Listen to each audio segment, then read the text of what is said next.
अस्सलाम वालेकुम dear student. तो जैसे लास्ट लेक्चर में हमने स्टैंडिंग वेव्स डिस्कस की थी, स्टैंडिंग वेव्स इन स्ट्रिंग्स, वहाँ पे हमने हार्मोनिक्स डिस्कस किए थे। तो आज हमारा टॉपिक है सोनोमीटर। सोनोमीटर एक ऐसा इंस्ट्रूमेंट है जिसकी मदद से हम ट्रांसफर वेव्स के लॉस को वेरीफाई करते हैं। So it is an instrument which is used to verify the laws of transverse wave। अगर ट्रांसवर्स वेव्स के आपको लॉज वेरीफाई करने हैं तो आप सोनोमीटर की हेल्प लेंगे। सोनोमीटर क्या है? एक वुडन हॉलो, अंदर से ये बिल्कुल खाली होता है और इसमें ऐसे सुराख भी होते हैं, ठीक है, होल्स भी होते हैं। ये हॉलो एक वुडन ब्लॉक है, इसके ऊपर हम यहाँ से एक स्ट्रिंग जो है वो टाइट करते हैं और यहाँ पे एक हमारी पुली होती है और पुली के हिसाब से हम यहाँ पे इसमें टेंशन क्रिएट करते हैं। यहाँ पे हम दो ब्रिजेस यूज़ करते हैं। एक ब्रिज हमारी ये हो जाती है, ठीक है, ये सपोर्ट हो गई, ये एक ब्रिज हो गई और दूसरी ब्रिज हमारी ये हो गई। ये दो ब्रिज अगर हम यूज़ करेंगे तो ये होगा फंडामेंटल मोड और एक इंटरमीडिएट ब्रिज होगी जिसकी मदद से हम कोई भी हार्मोनिक क्रिएट कर सकते हैं। अगर हमें ये यूज़ नहीं करेंगे तो ये सिंपल हार्मोनिक होगा, सिंपल मोड होगा। अगर हम ये 1/4 पे रखेंगे, जैसे आपको पता है, तो ये सेकंड हार्मोनिक होगा। अगर हम 1/6 पे रखेंगे तो ये थर्ड हार्मोनिक होगा। इसी तरीके से हम किसी भी हार्मोनिक्स में यहाँ पे ऑपरेट कर सकते हैं।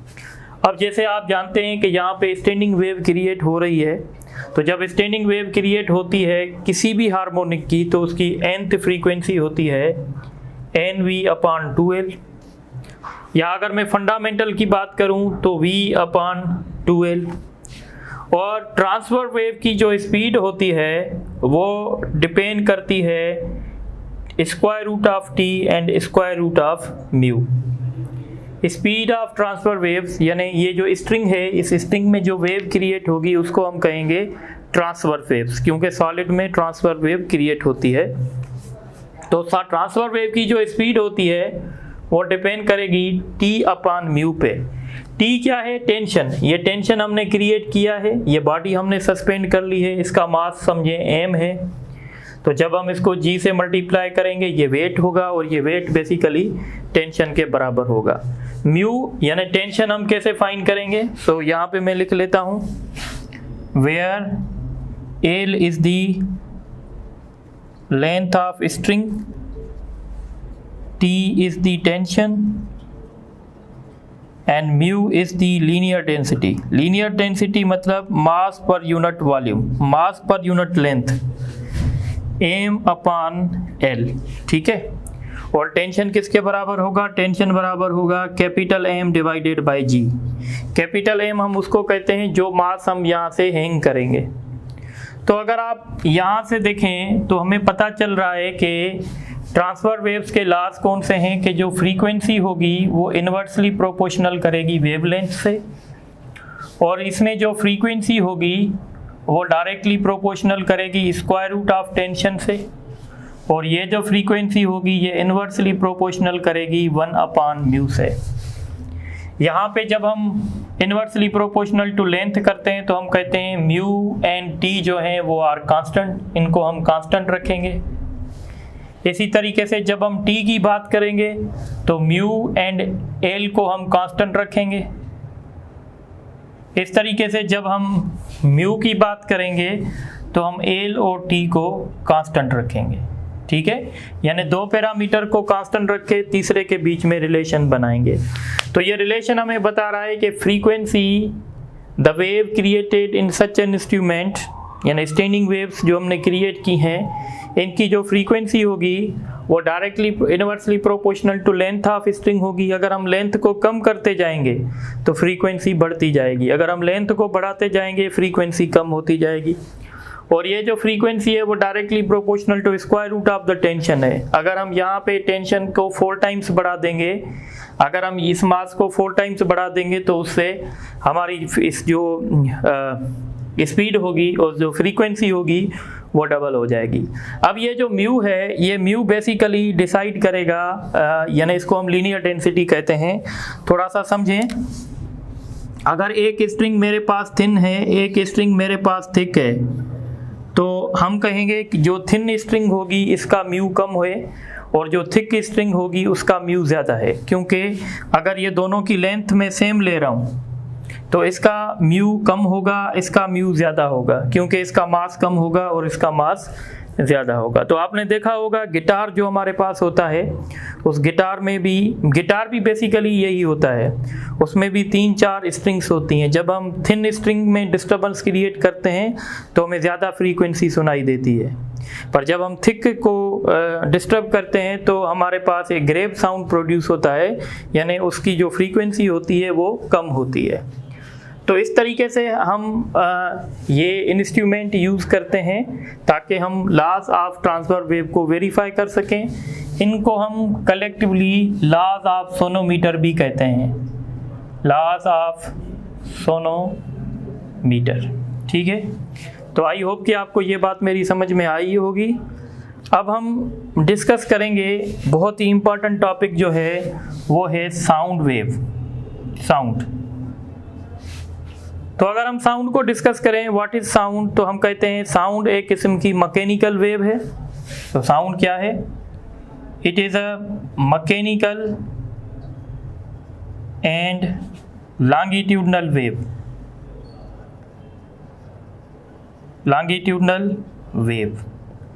What is sound? It is a mechanical and longitudinal wave। इसका मतलब है साउंड वेव को आगे जाने के लिए मीडियम की ज़रूरत होगी और बगैर मीडियम के हम साउंड को प्रोपोगेट नहीं करवा सकते, जैसे साउंड वैक्यूम में पास नहीं हो सकता। और इसी के साथ ये लॉन्गिट्यूडनल वेव है। बेसिकली जब भी हम साउंड प्रोड्यूस करते हैं, सपोज करें हम एयर में साउंड प्रोड्यूस कर रहे हैं, ये हमारे पास कोई ट्यूनिंग फोक है जिसकी मदद से हम साउंड प्रोड्यूस कर रहे हैं। ये नॉर्मल जो हैं वो एयर के सपोज करें मॉलिक्यूल्स हैं, पर जब हम इसको अगर हम इसको ऐसे सपोज करें, अगर हम इसको ऐसे मूव करवाएंगे इस डायरेक्शन में, तो क्या होंगे, ये वाले जो मॉलिक्यूल्स हैं ये कंप्रेस हो जाएंगे, इसके नज़दीक जो मॉलिक्यूल्स होंगे ये कंप्रेस हो जाएंगे और ये वाले मॉलिक्यूल थोड़े से दूर हो जाएंगे। तो इस तरीके से फिर जब हम इसको ऐसे करेंगे, अब ये इस तरफ जब ये जाएगा ट्यूनिंग फोक, तो ये वाले मॉलिक्यूल, अब जो यहाँ पे मॉलिक्यूल की डेंसिटी ज़्यादा थी अब ये कम हो जाएगी और आगे वाले मॉलिक्यूल्स जो हैं वो ज़्यादा कंप्रेस हो जाएंगे।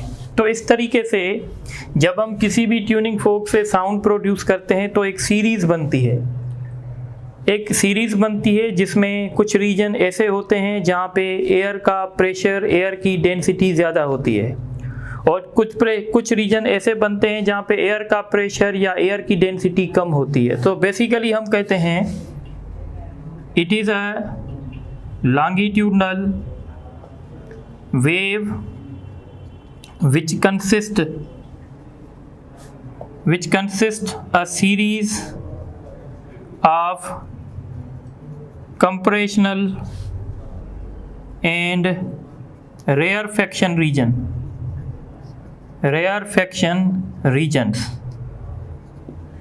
यानी साउंड जो होगा वो उसमें सीरीज होगी कंप्रेशन रीजन की और रेयरफेक्शन रीजन की। ये जो रीजन है जहाँ पे आपको प्रेशर या डेंसिटी ज़्यादा मिलेगी इनको कहेंगे कंप्रेशनल, और यहाँ पे आपको डेंसिटी कम मिलेगी उसको कहेंगे रेयरफेक्शन। तो ये बन गया कंप्रेशन, ये बन गया रेयरफेक्शन। फिर आगे एक रीजन और कंप्रेशन का बनेगा, ठीक है, ये बन गया कंप्रेशन का रीजन।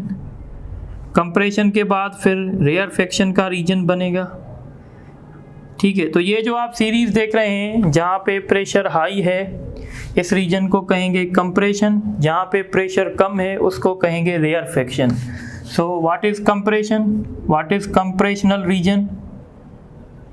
कंप्रेशनल रीजन तो हम कहते हैं the region where pressure is above the, या वेयर प्रेशर इज हाई, जहाँ पे प्रेशर बहुत ज़्यादा हो उसको कंप्रेशनल रीजन कहेंगे। रेयरफेक्शन, रेयरफेक्शन रीजन क्या है? The region where pressure is low. Low means एक नॉर्मल वैल्यू से कम हो, ठीक है। और याद रखिएगा कंप्रेशनल रीजन में डेंसिटी भी ज़्यादा होती है, रेयरफेक्शन में डेंसिटी कम होती है। तो आप देख रहे हैं कि ये जो सीरीज बन रही है इसमें प्रेशर की वेरिएशन हो रही है, इसीलिए साउंड वेव को हम लोग प्रेशर वेव भी कहते हैं, प्रेशर वेव भी कहते हैं, कंप्रेशनल वेव भी कहते हैं। तो आई होप कि आपको साउंड समझ में आ रहा होगा। अब ये जो साउंड है, हम इस साउंड को 3 हिस्सों में कैटेगराइज करते हैं। लॉन्गिट्यूडनल वेव को हम 3 हिस्सों में कैटेगराइज करते हैं।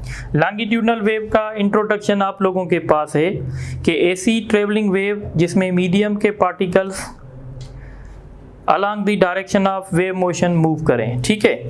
अब हमारे पास 3 कैटेगरी हैं लॉन्गिट्यूडनल वेव की। सबसे पहले infrasonic wave. What is infrasonic wave? तो हम कहते हैं इट इज अ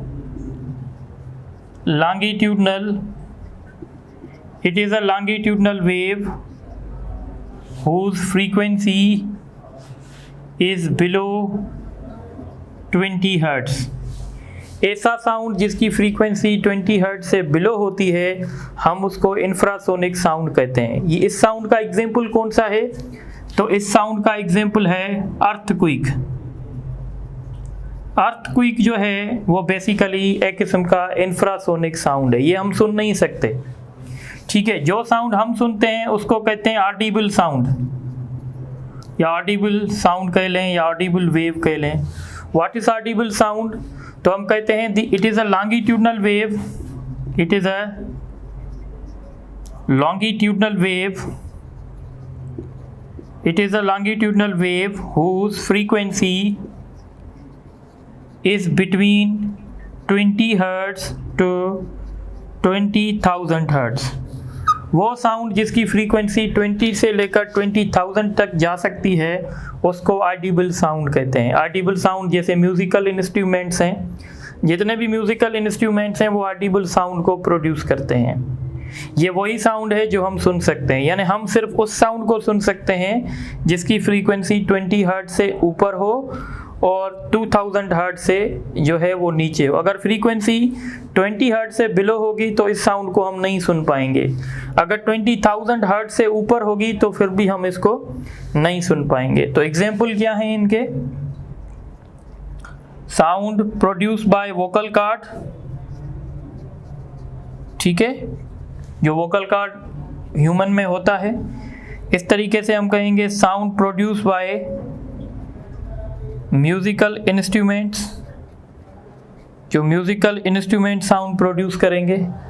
इसके बाद हमारे पास तीसरी कैटेगरी है जिसको हम कहते हैं ultrasonic, ultrasonic wave. What are ultrasonic wave? तो हम कहते हैं it is a longitudinal wave, it is a longitudinal wave whose frequency is above 20,000 hertz। अगर किसी लॉन्गिट्यूडनल वेव की फ्रीक्वेंसी 20,000 हर्ट्ज से ऊपर होगी तो हम उसको अल्ट्रासोनिक वेव कहेंगे। याद रखिएगा इंफ्रासोनिक वेव की, ऑडिबल वेव की और अल्ट्रासोनिक वेव की, इन तीनों की स्पीड सेम होगी, सिर्फ इन तीनों में फ़र्क होगा फ्रीक्वेंसी का। इसकी फ्रीक्वेंसी कम होगी, इसकी ज़्यादा होगी, इससे और ज़्यादा होगी। तो आप ये नोट करें तो फिर हम आगे डिस्कस करते हैं।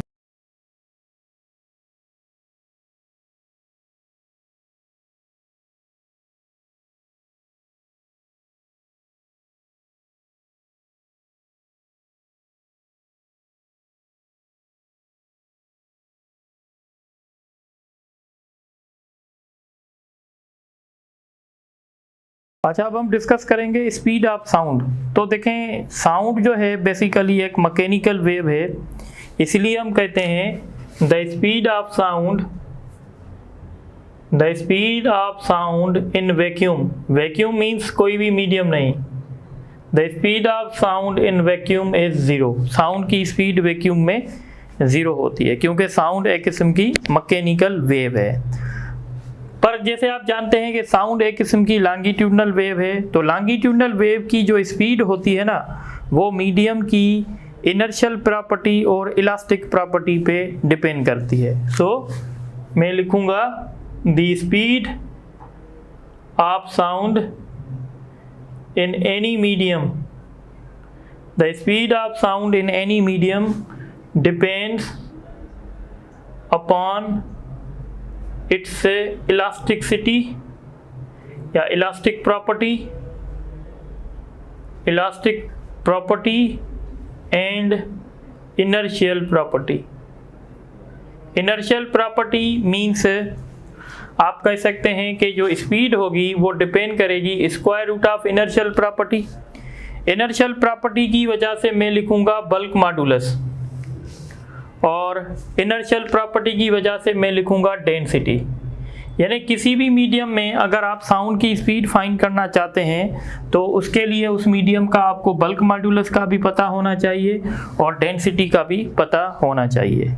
अब मैं अगर आपसे क्वेश्चन करूं कि साउंड की स्पीड सबसे ज़्यादा किस में होगी, तो सबसे ज़्यादा उसमें होगी जिसका बल्क मॉडुलस ज़्यादा होगा, और आपको पता है कि सबसे ज़्यादा बल्क मॉडुलस सॉलिड के पास होता है। तो इसलिए हम कहेंगे the speed of sound in solids is high as compare to liquid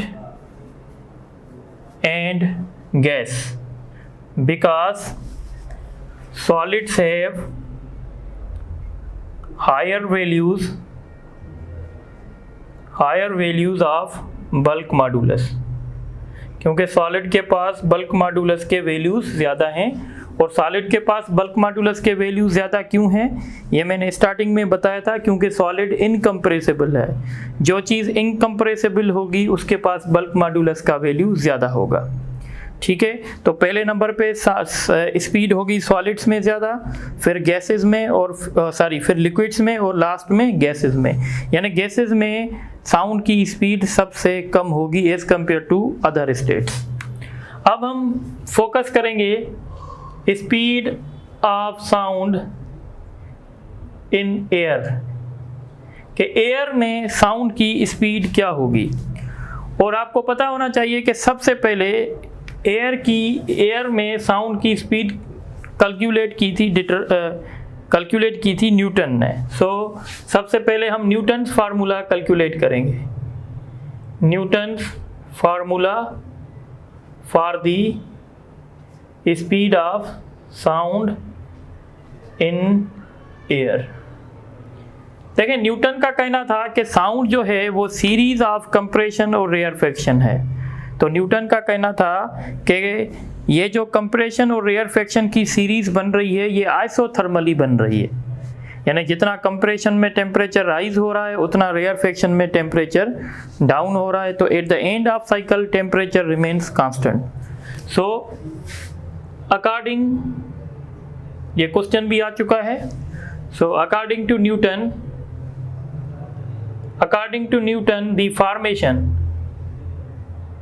the formation of compression and rarefaction take place isothermally।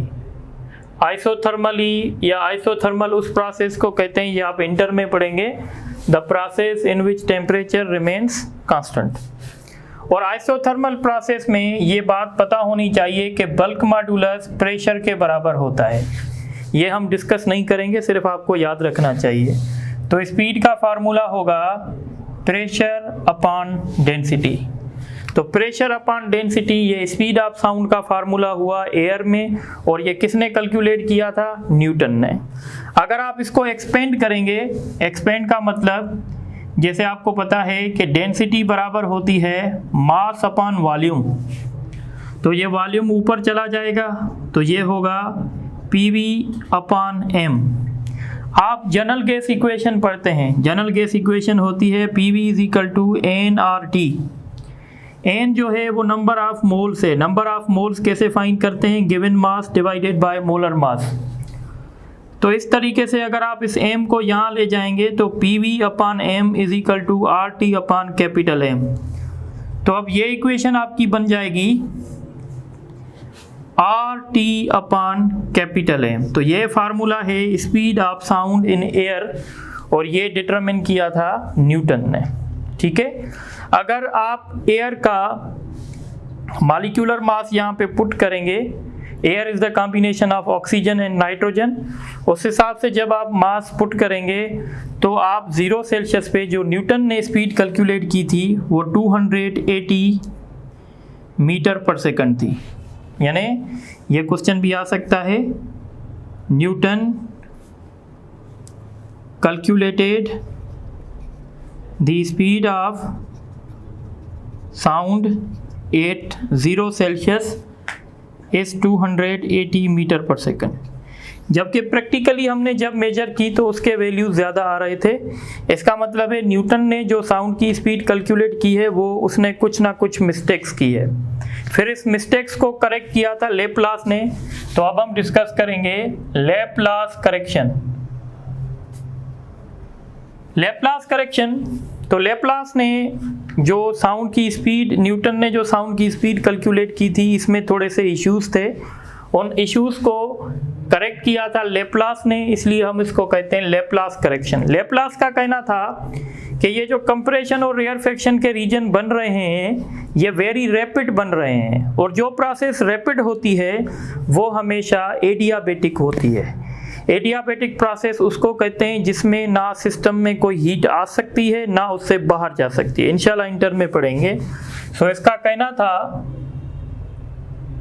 According to Laplace the formation of compression and rarefaction regions take place adiabatically,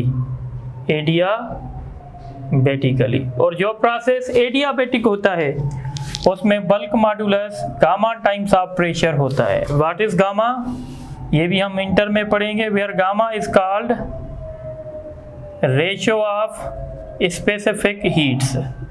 for your knowledge Cp upon Cv, specific heat at constant pressure, molar specific heat at constant volume, और air के लिए इसका value होता है 1.41। तो अब आप जब फार्मूले में पुट करेंगे तो आपका फार्मूला बन जाएगा, पहले हम यहाँ पे प्रेशर रख रहे थे, अब हम रखेंगे gamma times of pressure divided by density, या अगर हम ये वैल्यूज रखेंगे तो इस हिसाब से बन जाएगा gamma times RT upon M। और जब लेप्लास ने कैलकुलेट की थी तो 332 मीटर पर सेकंड आ रही थी एट 0 सेल्सियस। तो अब आप मुझे बताएं, आपसे अगर कोई पूछेगा कि साउंड की स्पीड 0 सेल्सियस पे कितनी है, तो आप लेप्लास वाली बताएंगे या न्यूटन वाली बताएंगे?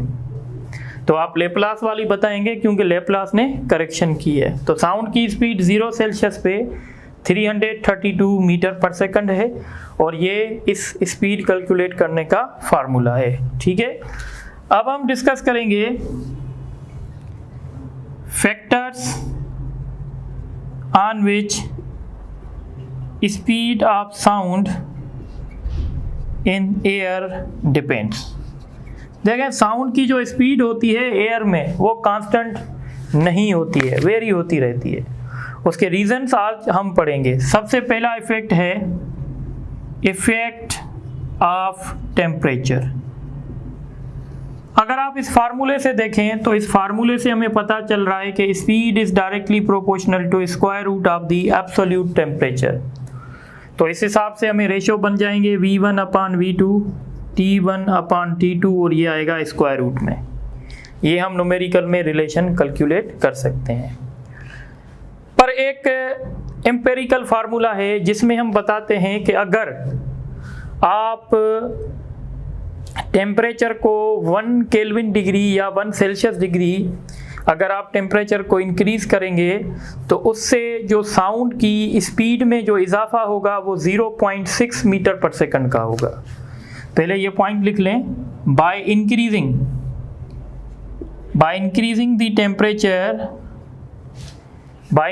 The temperature through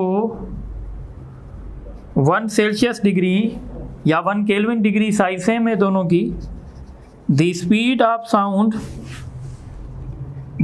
of sound in air is increased by 0.6 metre पर सेकेंड। मैं क्या कह रहा हूं थोड़ा सा समझ लें। देखें, अगर मैं आपसे पूछ रहा हूं कि 1 सेल्सियस पे साउंड की स्पीड क्या है, तो 0 सेल्सियस पे आपको पता है कितनी होती है, 332। 1 डिग्री आपने टेम्परेचर राइज किया तो इसमें इजाफा आएगा 0.6 का, यानी ये हो जाएगा 332.06। पर अगर मैं आपसे पूछ रहा हूँ 5 सेल्सियस पे कितनी होगी, तो 1 डिग्री बढ़ाने से 0.6, दूसरी डिग्री बढ़ाने से 0.6, तीसरी degree, 4th degree, 5th degree, तो ये तकरीबन 3 हो जाएगा। तो आप क्या करेंगे, 332 में 3 ऐड करेंगे, 335 हो जाएगा। एक सिंपल फार्मूला है, speed of sound at any Celsius temperature is equal to 332 plus 0.6 temperature in Celsius. ये एक जनरल फार्मूला है। जैसे आप कह रहे हैं कि भाई 10 सेल्सियस पे साउंड की स्पीड बताओ, तो 10 सेल्सियस पे अगर मुझे फाइंड करनी होगी तो मैं लिखूंगा 332 प्लस 0.6 मल्टीप्लाइड बाई 10। जो भी टेम्परेचर आप सेल्सियस में दोगे वो मैं यहाँ पुट करूँगा, तो इस हिसाब से ये हो जाएगा 338 मीटर पर सेकंड हो जाएगा। तो ये फार्मूला आप अपने पास रखें। अब हम दूसरे इफेक्ट डिस्कस करेंगे, आप इसको नोट करें अच्छे तरीके से।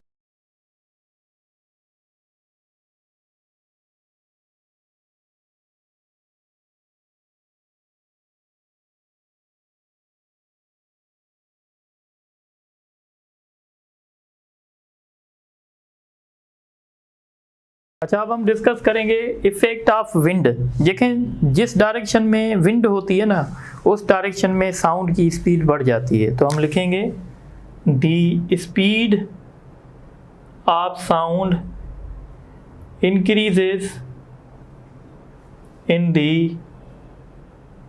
Direction of wind. और दूसरा इफेक्ट है effect of humidity.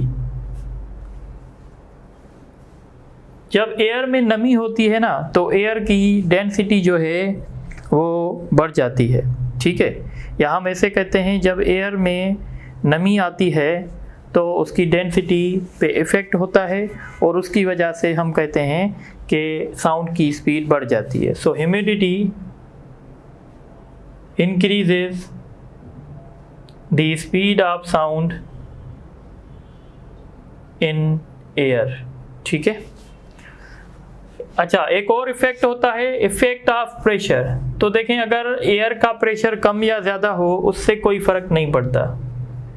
Effect of pressure, तो हम कहते हैं the speed of sound in air is independent of pressure.